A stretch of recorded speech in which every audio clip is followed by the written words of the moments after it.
नाज़रीन, आपको अपडेट करें लाहौर से, जहां हमारे नुमाइंदा खुसूसी बिलाल बलोच के मुताबिक लाहौर की तमीर और तरक्की और अवामी सहूलत का एक और शानदार मंसूबा।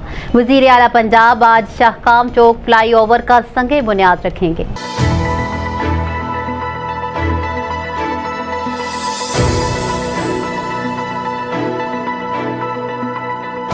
आपको बताएं कि शाहकाम चौक फ्लाईओवर की तामीर पर 4 अरब 23 करोड़ रुपए लागत आएगी। शफाफ टेंडरिंग और लैंड एक्विजिशन की मद में इस अवामी मंसूबे में 39 करोड़ 50 लाख रुपए से जायद की बचत की गई है, जबकि 606 मीटर तवील 3 रोया 2 तरफा फ्लाईओवर 10 माह में मुकम्मल होगा और रोजाना 1,20,000 से जायद गाड़ियों को आमदोरफ्त में आसानी होगी।